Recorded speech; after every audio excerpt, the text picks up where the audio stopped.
On 1, 2, 3. Hello, I'm Thomas Grubb, and my videographer is Charles Bennett Grubb.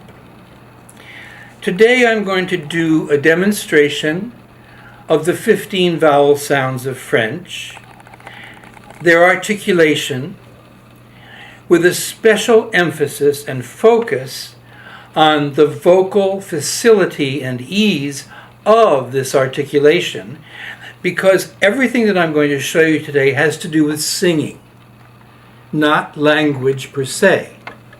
I'm going to show you how to articulate, resonate, and vocalize these vowels. The vowels are classified by their means of articulation. First of all, we have the tongue vowels, which are articulated by the tongue. Then we have the lip vowels, which are articulated by the lips. Then we have the mixed vowels, which are articulated by the combination of lip and tongue articulations. Finally, we have the 4 nasal vowels, which are 4 of the same vowels we've already talked about, but with added nasopharyngeal resonance. Excuse me. First of all, we're going to begin with the tongue vowels.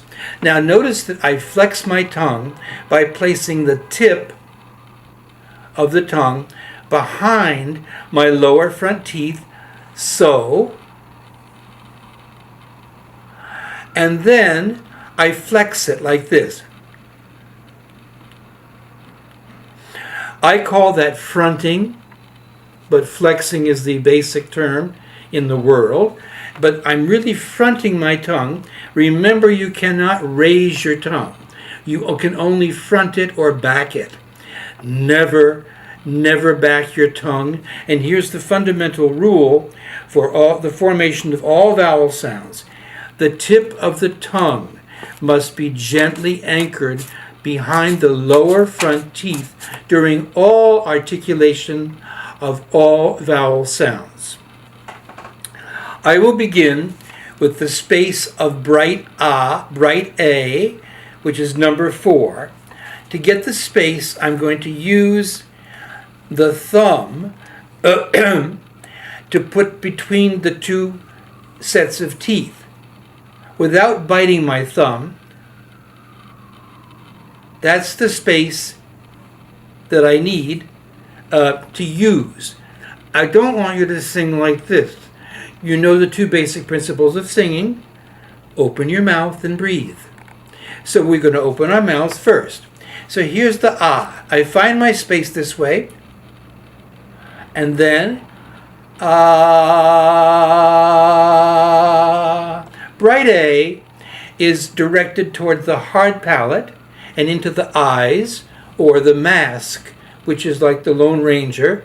It goes over the eyebrows, around the corners, and over the bridge of the nose, not the nose. Don't do this, because that's what it's going to sound like. Okay? Excuse me, please.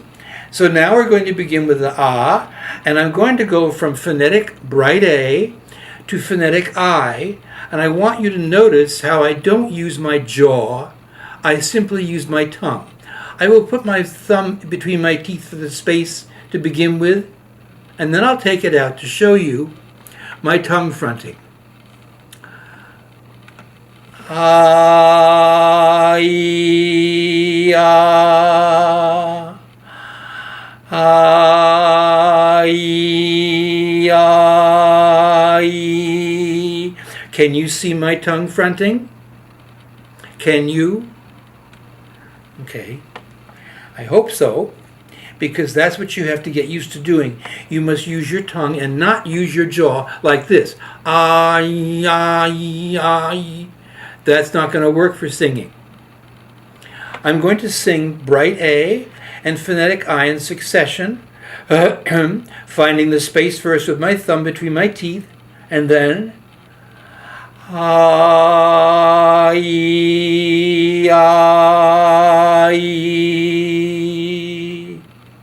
Now, I'm going to find closed E, vowel number 2, from the tongue position of number 1 phonetic I by keeping the tongue fronted as far as I had for phonetic I. Now here's the catch. The upper sides of the tongue have to be hugging the upper molars to get that effect. If I don't front to the molars far enough, the sides of the tongue to the molars, I'm not going to get that vowel sound accurately. I show you again, number 4 bright A, number 1 phonetic I. I. Notice that I'm keeping the resonance of ah in my E, and I'm keeping the place of E in my ah. Now I'm going to go from number 4 bright A to number 1 phonetic I to number 2 closed E in succession, excuse me. I.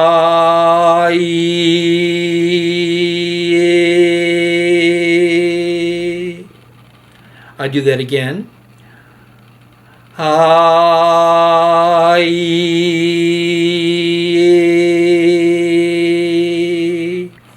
Notice how close the E sound is to the A. There's lots of E in French A. Keep a lot of E in your A. Now I'm going to go from 4 to 1 to 2 to 3. That is, from bright A to phonetic I to closed E to open E.